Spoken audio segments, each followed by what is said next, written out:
शोध की विशेषताएं, हम शोध की विशेषताएं जानेंगे।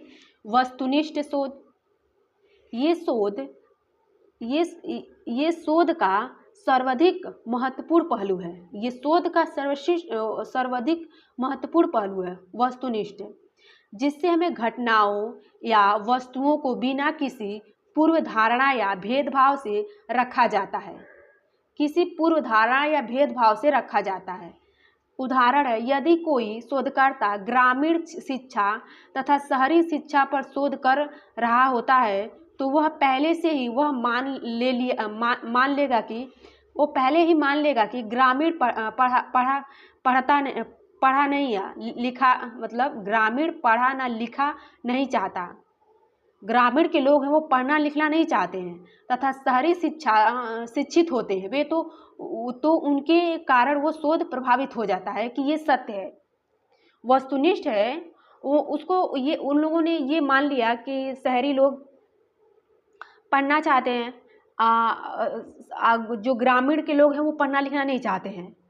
तो यहाँ पे तो शोध ही खत्म हो गया कि हाँ, यहाँ पे सिद्ध हो गया शोध, वहाँ पे सिद्ध हो गया कि ग्रामीण लोग नहीं पढ़ना चाहते हैं और शहर के लोग पढ़ना चाहते हैं। वो शोध ही वहीं खत्म हो गया।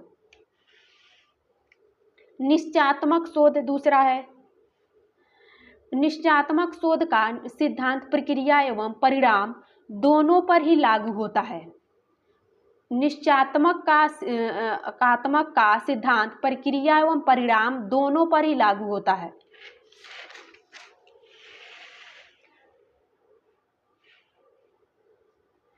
तीसरा, विश्वसनीयता। किसी भी शोध के लिए विश्वसनीयता अत्यधिक आवश्यक तत्व होता है।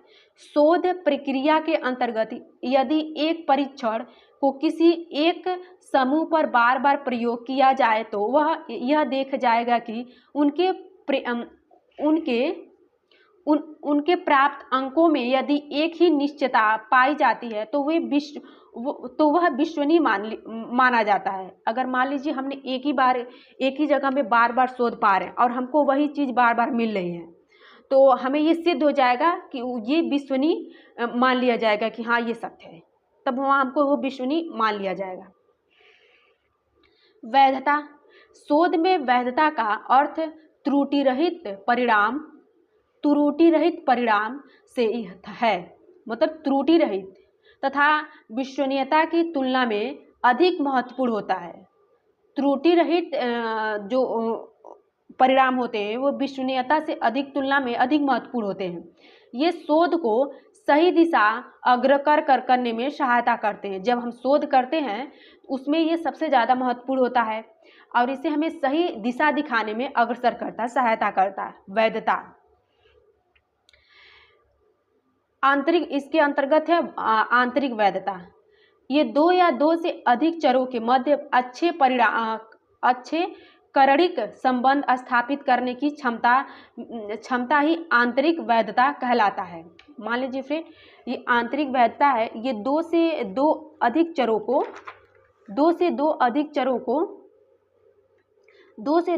चरों को के महत्व अच्छे करणिक संबंध स्थापित करता है। एक अच्छा संबंध स्थापित करने की क्षमता ही आंतरिक वैधता कहलाता है। एक अच्छा संबंध स्थापित करने का आंतरिक वैध कहलाता है। ये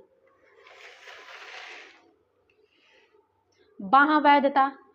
अध्ययन को प्रभावित करने वाले कारकों को नियंत्रित करना ही बाह्य वैधता कहलाता है। अध्ययन को प्रभावित करने वाले कारकों को नियंत्रित, उस चीज को अपनी ओर आकर्षित करना, नियंत्रित करना ही बाह्य वैधता कहलाता है। जैसे उदाहरण की महाविद्यालय या विद्यालय में अध्यापक की प्रभावशीलता को जानने के लिए यदि शोध किया जा रहा है और छात्र इस पर अपनी प्रतिक्रिया भी दे रहे हैं तो छात्रों द्वारा दी गई यह प्रक्रिया अध्यापक की उपस्थिति में प्रभावित हो सकती है। जब हम मान लीजिए कोई छात्र है तो वो छात्र जो प्रक्रिया दे रहा है तो वो टीचर के सामने ही तो दे रहा है प्रक्रिया, वैसे तो अपने आप नहीं दे। तो क्योंकि ये छात्र उसकी उपस्थिति में अपनी प्रक्रिया अध्यापक के भय के कारण बदल भी सकता है। मान लीजिए हमने सर पूछ लिया कि इस चीज़ का उत्तर क्या है, तो हमें उस चीज़ का उत्तर कुछ अलग दिशा से पता है, पर हम उस चीज़ को अलग दिशा से नहीं बताएंगे। जो बुक में दे दिया हम वही बता देंगे, डर के मारे कि क्या पता अगर हम वो उत्तर बताएंगे तो सर क्या पता गलत ना हो जाए, डर के मारे हम उस चीज़ को नहीं बताएंगे। जो बुक में लिखा हुआ हम उसी चीज़ को बताएंगे। 5वां है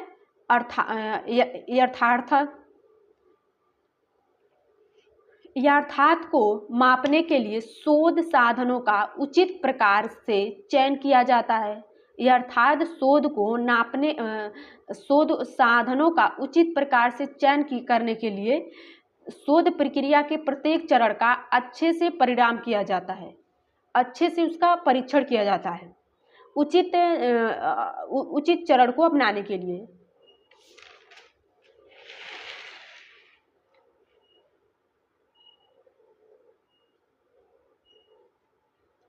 सम्मानीकरण, प्रत्येक शोध का मूल उद्देश्य सम्मानीकरण सिद्धांत स्थापित करना होना चाहिए।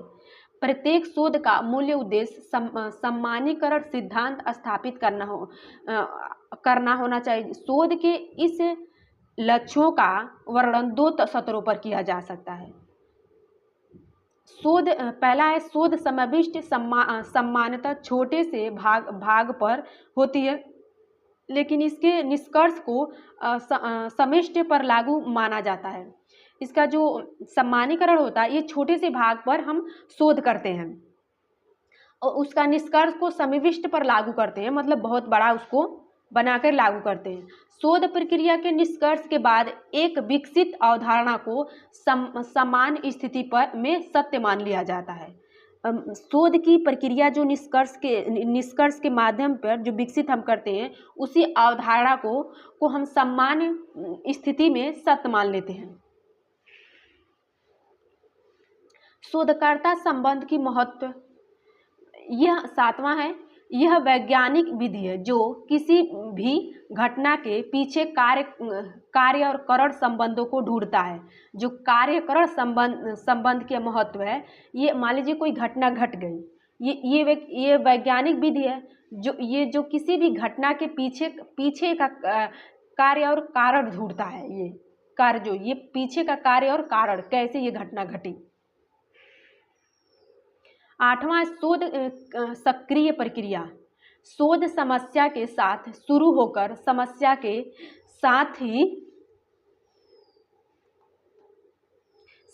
साथ ही समाप्त होती है। शोध चक्रीय प्रक्रिया में शोध समस्या के साथ शुरू होता है और वो होकर समस्या के साथ ही वो समाप्त होता है। शोध ये प्रक्रिया निरंतर चलती रहती है। शोध चक्रीय में तो ये दूसरी समस्या आ जाती है, ये प्रक्रिया निरंतर चलती रहती है, इसीलिए यह एक चक्रीय प्रक्रिया है। हम शोध को समस्या को निपटते हैं तो फिर दूसरी समस्या आ जाती है, तो ये निरंतर चलने वाली प्रक्रिया है, इसीलिए इसे हम चक्रीय प्रक्रिया कहते हैं।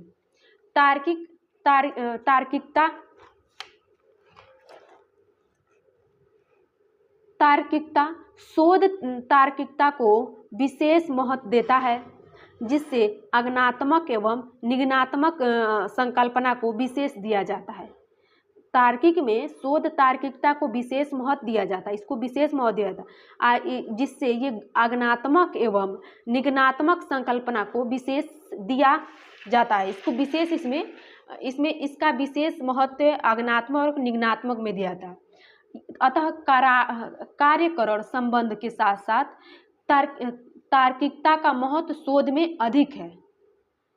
तार्किकता का जो महत्व है वो शोध में अधिक है, क्योंकि हमें तार्किक के आधार पर शोध में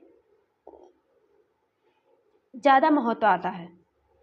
अनुभव के आधारित संकल्पना, शोधार्थी के प्रत्यक्ष अनुभव पर आधारित है। शोध है जो शोधार्थी के प्रत्यक्ष अनुभव पर आधारित होता है। शोध में इस अनुभव से वस्तुनिष्ठ तथा विश्वसनीयता को बढ़ावा देता है। अनुभव जो होता है वो शोधार्थियों के प्रत्यक्ष अनुभव पर आधारित होता है और शोध में इसका अनुभव वस्तुनिष्ठ तथा विश्वसनीयता को बढ़ावा देता है। अगले वीडियो में हम लोग फ्रेंड देखेंगे शोध की उपागम। इसके उत्तर शोध के दो मुख्य उपागम होते, प्रत्यक्षवाद और उत्तर प्रत्यक्षवाद। फ्रेंड, हम लोग क्रम वाइज से देखते जाएंगे जिससे हमें समझने में भी अच्छा लगेगा। हमने ये देखा है, ये हमने पढ़ा है सारे शोध की विशेषताएं में। हमने वस्तुनिष्ठ के बारे में जाना, निश्चयात्मक के बारे में जाना। Thank you friend. Hello friend, आप सभी को हमारे यूट्यूब चैनल में स्वागत है। फ्रेंड, आज हम लोग देखेंगे कि उद्देश्यों के आधार पर शोध। इसके पहले हमने देखा था अवधारणा के बारे में, अर्थ के बारे में। आज हम देखें उद्देश्यों के आधार पर शोध। उद्देश्यों के आधार पर हम शोध को 5 श्रेणियों में विभाजित किया जाता है। पहला है वर्णनात्मक शोध। इस शोध द्वारा स्थिति का वर्णन किया जाता है। इसके अंतर्गत क्या है या क्यों था, कैसे प्रश्नों का उत्तर दिया जाता है।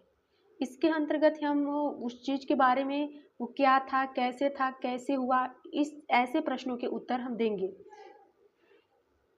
जैसे प्रश्नों का उत्तर दिया जाता है, शोध के शोधकर्ता का चर पर कोई नियंत्रण नहीं रहता है। शोध में शोधकर्ता का चर पर कोई नियंत्रण नहीं रहता है।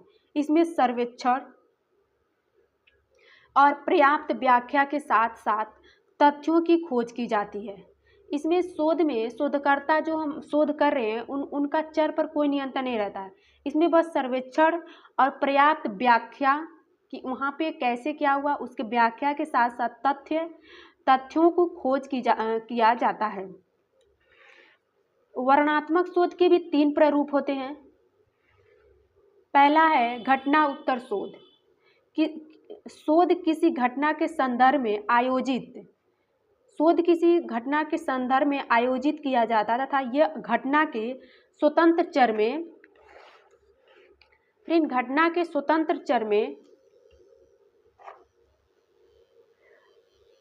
चर के संबंध होता है। शोध किसी घटना के संदर्भ में आयोजित किया जाता है। घटना घट गई है, उसमें आयोजित किया जाता है शोध को, तथा ये घटना के स्वतंत्र चर से संबंधित है। वो स्वतंत्र चर से संबंधित, वहाँ घटना हो चुकी है और हमें वहाँ स्वतंत्र चर से संबंधित है। दूसरा है ऐतिहासिक शोध। इसके अंतर्गत वर्तमान परिप्रेक्ष्य में भूतकालीन तथा वर्तमान घटनाओं की चर्चा की जाती है। इस टाइम से और भूतकाल में क्या हुआ, वर्तमान से लेकर भूतकाल की चर्चा की जाती है। सामान्यतः यह किसी विषय के ऐतिहासिक पहलुओं पर ध्यान केंद्रित करता है। किसी विषय के ऐतिहासिक पहलुओं पे, इतिहास में जैसे हमने बताया आपसे कि जो हमारा नवपाषाण था, मध्यपाषाण और आधुनिक पाषाण, इन सब के बारे में, वो तथ्यों को बारे में केंद्रित करता है। तीसरा विश्लेषणात्मक शोध। इसके अंतर्गत शोधकर्ता पहले से ही उपलब्ध तथ्यों और जानकारियों का उपयोग करता है। जो पहले से तथ्य उपलब्ध हैं, उन्हीं के बारे में जानकारी एकत्र करता है, विश्लेषण कर लेता है। दूसरा है सहसंबंध शोध। उद्देश्य के हमने बताया 5 शोध होते हैं। पहला है वर्णनात्मक शोध। वर्णनात्मक शोध के अंतर्गत 3 आते हैं, घटना उत्तर, ऐतिहासिक और विश्लेषणात्मक। दूसरा है सहसंबंध शोध। इस शोध के अंतर्गत किसी भी स्थिति में 2 पक्षों के बीच संबंध व परस्पर निर्भरता का ज्ञान होता है।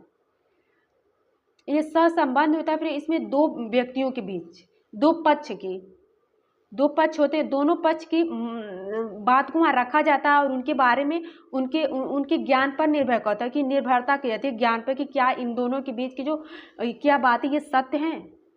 एक पक्ष हो गए, दूसरे पक्ष के दोनों पक्ष की बातें वहाँ रखी जाती है, उनके दोनों पक्ष पर विचार किया जाता है। फिर उस पर बातों को निर्भर किया जाता है कि ये क्या दोनों बातें सत्य हैं, उन्हीं बातों पर विचार किया जाता है।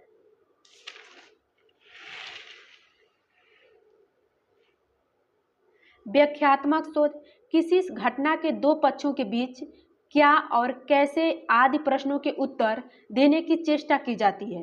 कोई घटना घट चुकी है तो हम व्याख्या कर रहे हैं और हम उन घटना के और क्यों और कैसे बीच के पक्षों की हम उत्तर देने की चेष्टा रखते हैं। उदाहरण, जैसे मान लीजिए कि रट्टा लगाने से परीक्षा के संदर्भ में तनाव क्यों होता है। मान लीजिए हमने बहुत ज़्यादा हेडेक्स ले लिया कि हमें एग्जाम निकालना है कैसे भी, तो हमें हेडेक्स हो गया, तो हमें वहाँ पे पूछा गया कि हमें तनाव कैसे हुआ, या फिर हम तनाव के कारण हृदय रोग की उत्पत्ति कैसे हुई, किस कारण से हमें हृदय रोग की उत्पत्ति हुई, क्या हमने एग्जाम निकालने के लिए ज़्यादा ही चेष्टा ले ली, उसके तनाव उत्पन्न कर लिए अपने आप में।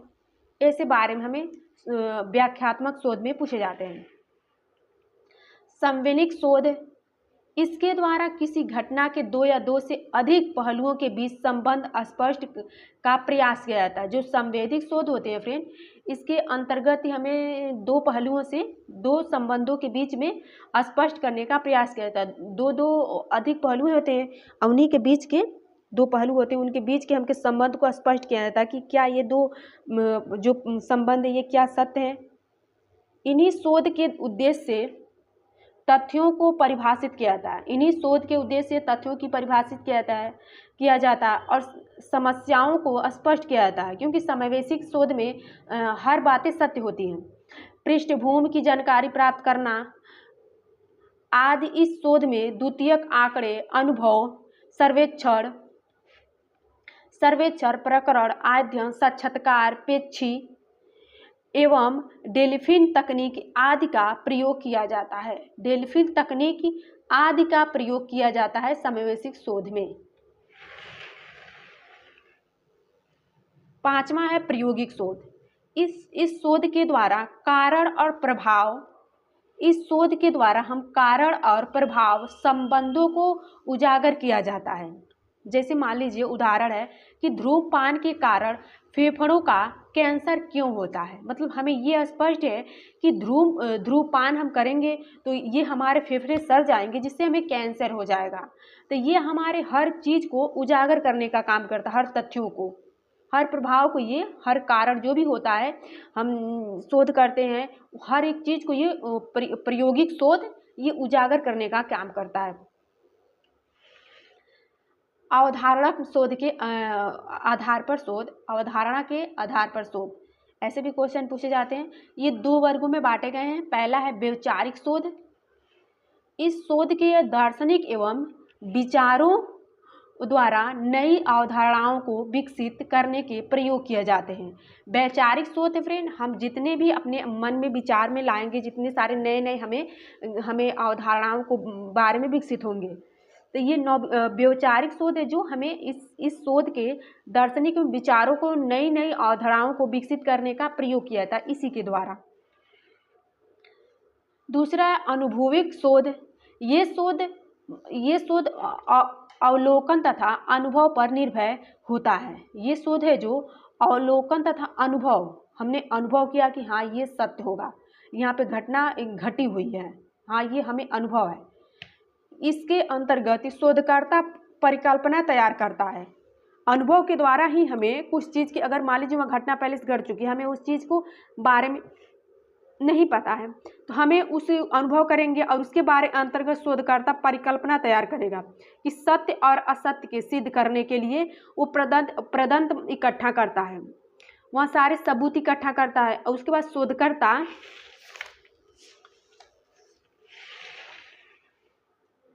तथ्यों पर सीधा नियंत्रण रखता है, क्योंकि घटना पहले से घट चुकी है और हमें उस चीज़ के बारे में हमें कुछ चीज़ें वहाँ से जो मिली है, हमें हमें कल्पना का अनुभव द्वारा से उस चीज़ों को प्राप्त करना। प्राकृतिक के आधार पर शोध।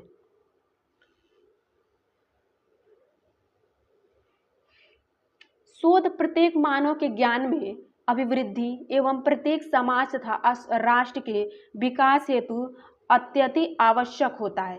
किसी भी विषय क्षेत्र में शोध के बिना प्रगति और विकास संभव नहीं है। किसी भी विषय में शोध के बिना प्रगति और विकास संभव नहीं है। हम नहीं प्राप्त कर सकते हैं कि प्रकृति के आधार पर कि ये चीज़ें सत्य हैं कि नहीं। प्राकृतिक के आधार पर हम शोध को नहीं हमें वहाँ पे विषय के क्षेत्र में शोध के बिना किसी भी प्रगति के पहले मतलब हमें ये हड़प्पा काल में ये औजार मिले, हमें शोध करना भी पड़ेगा, तभी तो हमें पता, प्राकृतिक हिसाब से नहीं हम जान पाएंगे।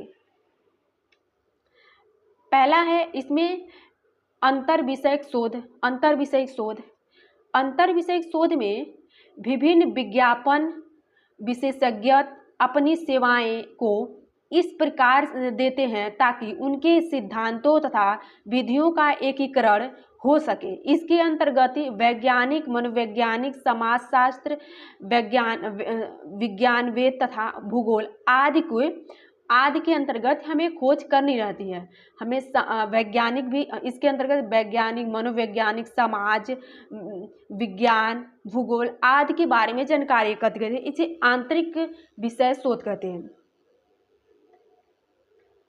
बहुविषयक शोध, बहुविषयक शोध अधिगम की विभिन्न को शोध, सत्यापन तथा समस्या के समाधान को प्रयोग करता है। जो बहुविषयक शोध है, बहुविषयक शोध अधिगम की विभिन्न को शोध, सत्यापन तथा समस्या के समाधान में प्रयोग करता है। ये समस्या के समाधान में प्रयोग करता है। इस शोध में समाधान के लिए विभिन्न विषयों, क्षेत्रों का क्रमबद्ध अध्ययन किया जाता है। जो बहुविषयक शोध है इसमें क्रमबद्ध से अध्ययन किया जाता है सारे विषयों का।